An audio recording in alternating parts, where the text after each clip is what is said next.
வீடு திரு உதயநிதியோட வீட்டுல நடக்க போகுதுன்னு வா, என் அட்ரஸ் வேணா கொடுக்குறேன். உன் ஈடிக்கெல்லாம் பயப்படுது. நான் யாரு? நான் கலைஞர் பேரன், முத்துவேல் கருணாநிதி ஸ்டாலினுடைய மகன். நான் மோடியை பார்த்து பயப்பட மாட்டேன், உன் ஈடியை பார்த்து பயப்பட மாட்டேன்.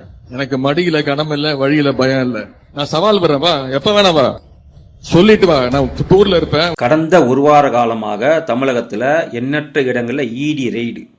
கொஞ்ச நாளைக்கு முன்னாடி தமிழகத்தோட துணை முதலமைச்சர் என்ன சொல்லியிருந்தாருன்னா, இது தமிழ்நாடு, இங்கே திமுக ஆட்சி நடக்குது, எங்கள் டேடி ஆட்சி ஆள்றாரு, இங்கே மோடியாலையும் ஒன்றும் பண்ண முடியாது, ஈடியாலையும் ஒன்றும் பண்ண முடியாது என்று சொல்லிட்டு, இது என்ன உங்கள் ஒப்பம் விட்டு சொத்தா என்று கேட்டுவிட்டு, சனாதனத்தை டெங்கு மலேரியா என்று சொன்ன வீராவசனமெல்லாம் பேசின திரு உதயநிதி அவர்கள் கடந்த ஒரு வாரமாக எந்த ப்ரெஸ் மீட்டையும் சந்திக்கலை, எந்த செய்தியாளரையும் சந்திக்கலை, எந்த கட்சி நிகழ்ச்சியிலையும் கலந்துக்கல, எந்த பொதுக்கூட்டத்திலையும் கலந்துக்கல. ஏன் அமைதியாக இருக்கிறான்னு மக்கள் கேள்வி கேட்டுக்கொண்டு, இவ்வளோ வீராவாசமாக பேசின உதயநிதி எங்கே போனார் ஒரு வாரமாக அப்படின்னு யோசிக்கும் போது 2 பேரை ஈடி தேடிக்கொண்டிருக்கிறது.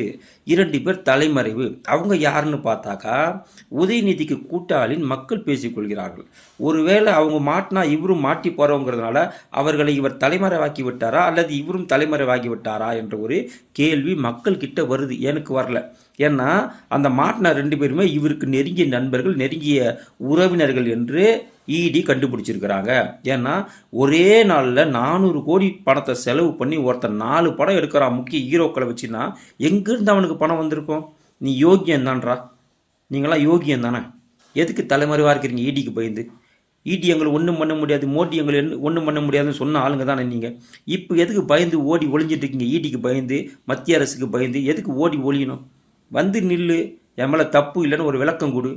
இது உழைச்சி சம்பாதிச்ச காசு, இதுக்கு டேக்ஸ் நாங்கள் கட்டியிருக்கிறோம், இது நியாயமான காசுன்னு ஒரு அறிக்கை கொடு, ஒரு விளக்கம் கொடு. எதுக்கு ஓடி ஒளியணும்? நீ ஓடி ஒளியறனால என்ன அர்த்தம்? நீ தப்பு பண்ணியிருக்கிற, மக்கள் காசை திருடி இருக்கிற, மக்கள் வரி பணத்தை கொள்ளையடிச்சுக்கிற. நீ எல்லாம் ஈடியை பற்றியோ மோடியை பற்றியோ பேசுறதுக்கு தகுதி இருக்குதா?